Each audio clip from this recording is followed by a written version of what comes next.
Olá pessoal, tudo bom? Com relação à estimulação do nervo vago, esse artigo aqui ele vai falar principalmente das fisiologias, as possibilidades, tá, e o porquê que a estimulação do nervo vago funciona.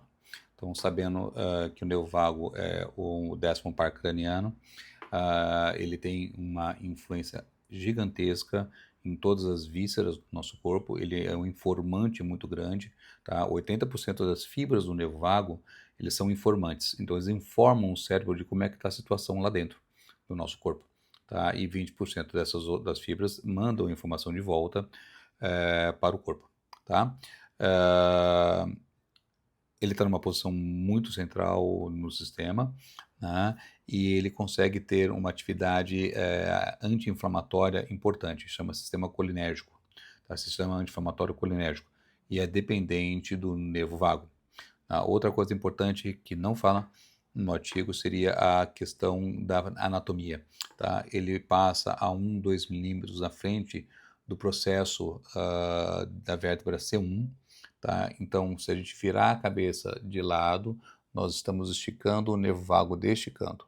Se a gente virar para o outro lado, estaremos esticando o nervo vago nessa região do lado direito aqui, no caso. Tá?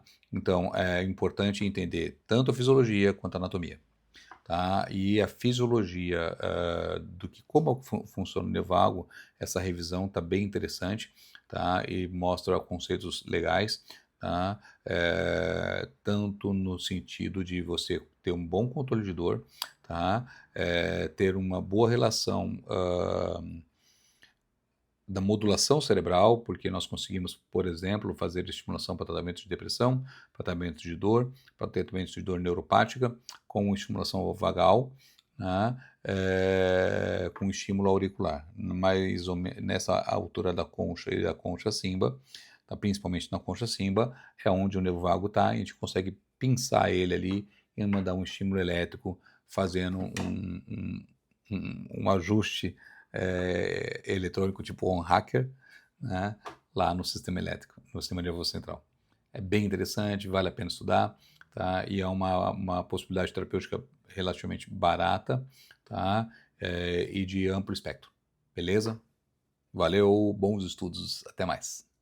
Olá! Já parou para pensar se a gente pudesse tratar doenças bem complicadas com um simples estímulo na orelha? Parece coisa de filme, né? Mas essa é a promessa de uma área fascinante chamada medicina bioeletrônica. E hoje a gente vai mergulhar fundo para entender como a estimulação do nervo vago auricular pode ser uma chave para o futuro da nossa saúde. Pois é, essa pergunta parece meio maluca, não é? Mas a ciência por trás da estimulação do nervo vago auricular, ou AVNS, como é chamada, está mostrando que a nossa orelha pode ser uma verdadeira porta de entrada para o centro de comando do nosso corpo. Imagina só, uma nova maneira de tratar desde dor crônica até problemas do coração, tudo através de um estímulo que nem é invasivo. Para a gente entender direitinho como isso é possível, vamos dividir nossa conversa em 5 partes. Primeiro, vamos conhecer o protagonista dessa história, o nervo vago, também conhecido como o nervo errante. Depois, a gente descobre por que a orelha é esse ponto de acesso. Aí vamos checar o que a ciência já comprovou, olhar para os desafios atuais e, no final, fazer aquela grande pergunta: será que esse é o futuro da medicina? Então vamos lá, começando pelo nosso personagem principal, o nervo vago. O nome dele vem do latim vagus, que significa errante, vagabundo, e olha, não é à toa. Ele é um grande viajante dentro do nosso corpo, uma verdadeira superrodovia de informações.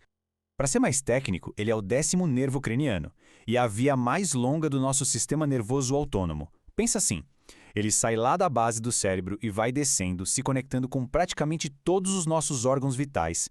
É como se fosse o maestro de uma imensa orquestra, garantindo que tudo funcione em harmonia.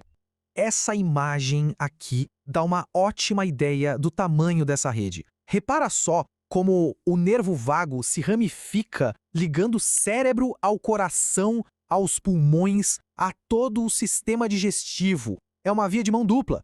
O cérebro manda sinais para o corpo, mas, e isso é o mais importante, o corpo também manda sinais de volta para o cérebro. E aqui vem o número que é de cair o queixo: 80%. Cerca de 80% das fibras nervosas do nervo vago são sensoriais. Sabe o que isso significa? que a principal função dele é levar informação do corpo para o cérebro.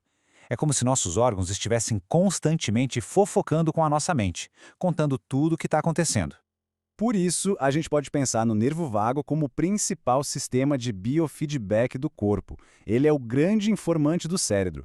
Ele avisa sobre a pressão arterial, o ritmo do coração, se a gente precisa comer, se tem alguma inflamação em algum lugar. É, sem dúvida, o sistema de monitoramento mais sofisticado que existe. Ok, então se o nervo vago é essa rede interna tão crucial, como é que a gente consegue conversar com ele sem precisar de uma cirurgia? A resposta, surpreendentemente, está bem ali, na nossa orelha. Vamos ver como essa pequena parte do nosso corpo se torna uma porta de entrada direta para o cérebro. Os cientistas gostam de usar uma analogia bem interessante. Eles chamam a orelha de uma poderosa porta dos fundos para o corpo, que nos permite, entre aspas, hackear o cérebro. A ideia é que, ao estimular esse ponto, a gente pode enviar comandos para o cérebro regular o corpo de uma forma melhor. E aqui está o pulo do gato. A orelha externa é o único lugar do nosso corpo onde um ramo do nervo vago fica bem ali na superfície da pele. É como se a natureza tivesse deixado um plug, um ponto de acesso direto para essa rede nervosa tão importante. E os cientistas, claro, já mapearam essas zonas com precisão. A cimba concha, que é aquela pequena cavidade mais para cima na orelha, é o ponto principal. Em 100% dos estudos, essa área tem ligação com o nervo vago. É por isso que os dispositivos de estimulação miram nessas áreas específicas. Certo, tudo isso soa muito promissor, a teoria é linda, mas funciona mesmo na prática? Agora a gente vai dar uma olhada no que a ciência já descobriu sobre a AVNS e como ela está sendo usada para tratar uma variedade de condições. E olha, a pesquisa nessa área está crescendo muito rápido. Esse gráfico mostra um pouco do panorama. A gente já tem de tudo: estudos de caso, ensaios clínicos controlados, revisões sistemáticas da literatura. Isso significa que a base de evidências está ficando cada vez mais sólida. E as aplicações que estão sendo estudadas são de deixar qualquer um de boca aberta. A VNS já mostrou potencial para ajudar no tratamento de epilepsia, depressão, na reabilitação de quem sofreu um AVC, em dor crônica, doenças inflamatórias como artrite reumatoide e até em obesidade e doenças cardíacas. A lista é realmente impressionante. E talvez o mais incrível seja isso aqui: exames de ressonância magnética funcional, que mostram o cérebro em atividade. Revelam que estimular a orelha ativa as mesmas regiões cerebrais que seriam ativadas por um implante cirúrgico colocado lá no pescoço. Ou seja, a gente pode ter benefícios parecidos, mas sem precisar de cirurgia. Isso é uma virada de jogo. Mas como é que isso funciona exatamente? Qual é a mágica? E claro, será que existem desvantagens?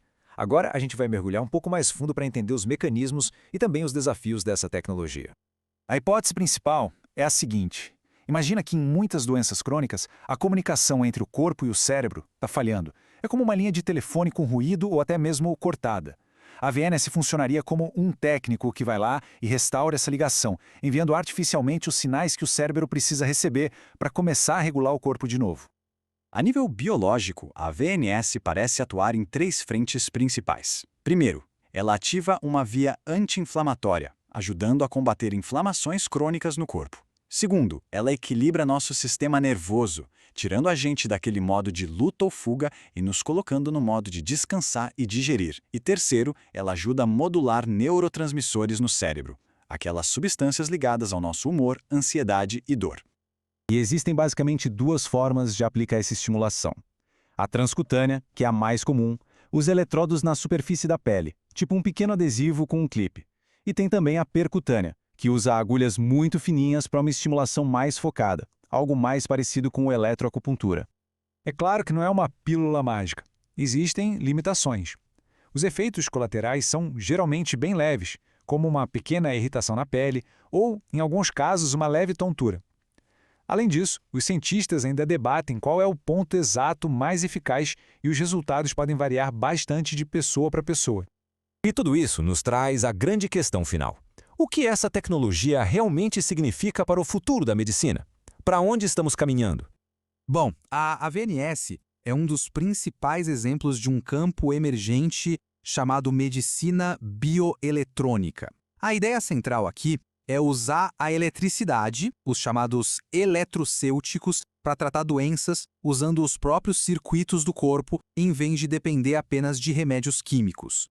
E o mais legal é que a ideia não é substituir os medicamentos, mas sim complementar.